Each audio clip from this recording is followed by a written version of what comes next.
আজকে তোমাদের সঙ্গে যে বিষয় নিয়ে আলোচনা করব সেটা হচ্ছে দশম শ্রেণীর ইতিহাসের প্রথম অধ্যায়ের একটি গুরুত্বপূর্ণ অংশ, সেটা হচ্ছে সোমপ্রকাশ।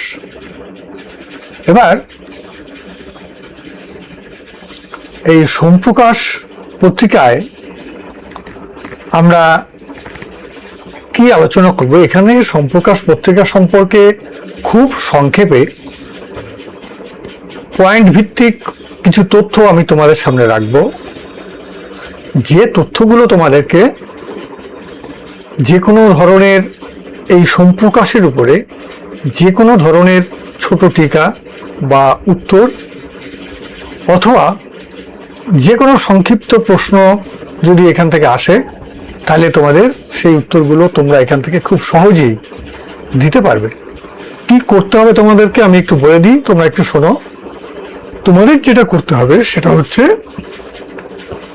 আমার কথাগুলো ভালো করে শুনবে, তারপরে এই ভিডিও থেকে পাশে যে আমি নোটগুলো তোমাদের জন্য রাখছি সেই নোটগুলোকে ভালো করে তোমরা লিখবে।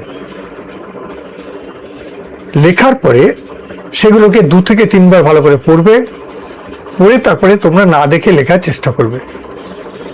যখন তোমরা সম্পূর্ণভাবে নিজের মতো করে লিখতে পারবে, তখনই কিন্তু এই টপিক মানে এটার উপরে তোমরা ভালো অ্যান্সার করতে পারবে। তাহলে এসো আমরা আজকের ক্লাসে সোমপ্রকাশ নিয়ে আলোচনা করি। প্রথমে আমরা বলবো যে সোমপ্রকাশ পত্রিকাটি কবে প্রকাশিত হয়েছিল। সোমপ্রকাশ পত্রিকাটি প্রথম প্রকাশিত হয়েছিল 15ই নভেম্বর 1858 খ্রিস্টাব্দে।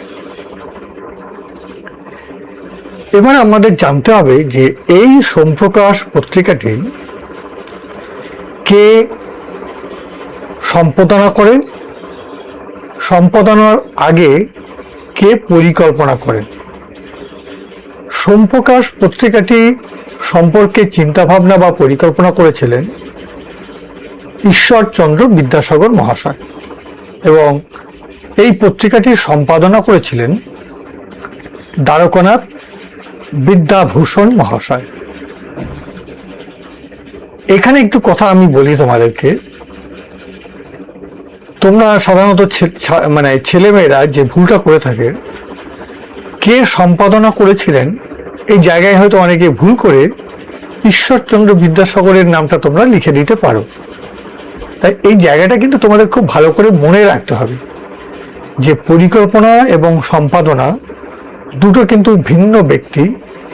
তাই এই জায়গাটাকে খুব ভালো করে মনে রেখে কে সম্পাদনা করেছিলেন এবং কে পরিকল্পনা করেছিলেন এই জায়গাটা কিন্তু তোমাদের খুব ভালো করে মনে রাখতে হবে। এরপরে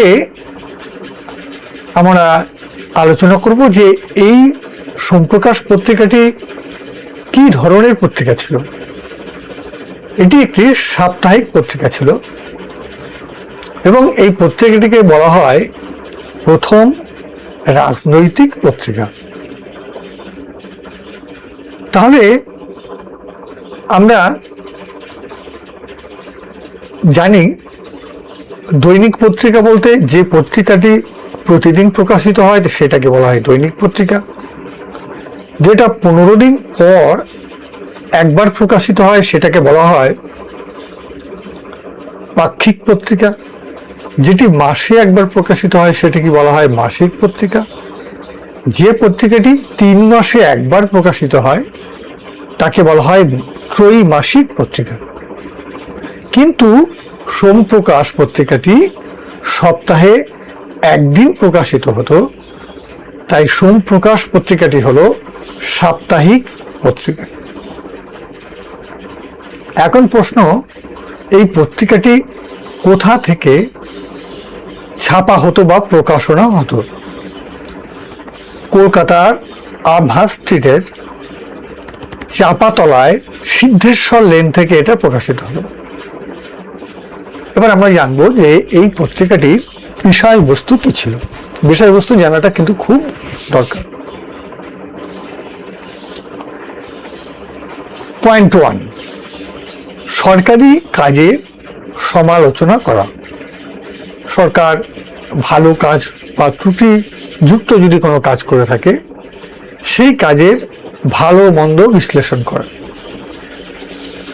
দ্বিতীয় পয়েন্ট হচ্ছে হিন্দু ধর্ম এবং সমাজের যে গলদ রয়েছে সেই গলদগুলোকে চোখে আঙুল দিয়ে সকলের সামনে সেটাকে উন্মোচন করা বা দেখিয়ে দেওয়া।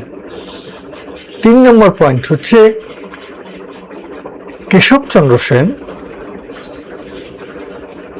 তার যে আচার আচরণ সমাজের বিভিন্ন সংস্কারমূলক কাজ করবার ক্ষেত্রে সেগুলোরও সমালোচনা করা। এরপরে চতুর্থ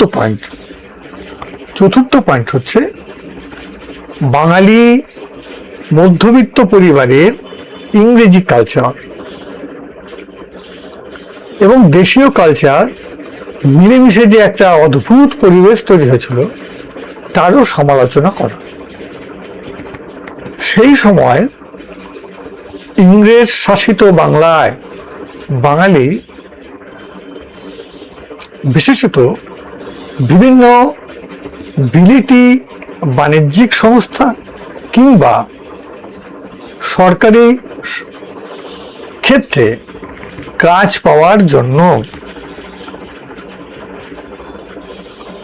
বা চাকরি পাওয়ার জন্য ইংরেজি শেখার প্রতি বাঙালিদের আগ্রহ ভীষণভাবে বেড়ে গিয়েছিল।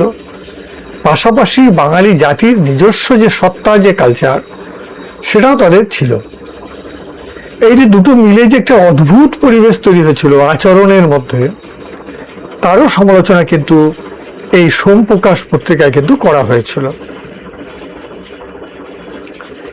ব্রিটিশের অপশাসন এবং কৃষকের উপরে ব্রিটিশদের নির্মম অত্যাচারের যে সমস্ত সত্য ঘটনা সেগুলো কিন্তু এই পত্রিকায় তুলে ধরা হয়েছিল। তাহলে সোমপ্রকাশ পত্রিকায় এই যে 5টি পয়েন্ট আমি বললাম, এই 5টি পয়েন্ট লিখলেই কিন্তু সোমপ্রকাশ পত্রিকা কি ধরনের কাজ করত, তার উদ্দেশ্য বা সোমপ্রকাশ পত্রিকা সম্বন্ধে টিকা তোমরা কিন্তু যথার্থভাবে লিখতে পারবে, এটা আমার বিশ্বাস। 1878 খ্রিস্টাব্দে লর্ড রিপন যখন ভার্নাকুলার প্রেস অ্যাক্ট বা সংবাদপত্র নিয়ন্ত্রণ আইন নিয়ে এলো, সেই আইন নিয়ে যে বিধিনিষেধ তার আওতায় এই সোমপ্রকাশ পত্রিকা পড়ল এবং সোমপ্রকাশ পত্রিকার উপরে বিধিনিষেধ জারি হলো বা আরোপ করা হলো। ফলে প্রায় 1 বছরের মধ্যে এই সোমপ্রকাশ পত্রিকাটি তার যে কাজ, প্রকাশনার যে কাজ, সেটা বন্ধ হয়ে যায়। ফলে এই পত্রিকাটি কিন্তু বন্ধ হয়ে যায়। এই ছিল আজকে সোমপ্রকাশ পত্রিকা সম্পর্কে তোমাদের কিছু তথ্য নিয়ে আলোচনা, যেটা তোমাদের 10ম শ্রেণীর ছাত্রছাত্রীদের বিশেষভাবে পরীক্ষার প্রস্তুতির জন্য সাহায্য করবে। এইভাবে তোমাদের কাছে আমি আজকের এই ক্লাসটি রাখলাম।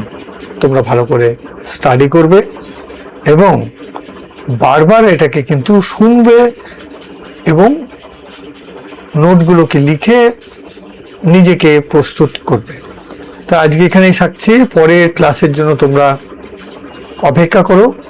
আমি এখন সপ্তাহে 3টে করে ক্লাস দিই, সোমবার, বুধবার এবং শুক্রবার। সোম, বুধ, শুক্র সকাল 9টাতে তোমাদের এই ক্লাসগুলো আসবে।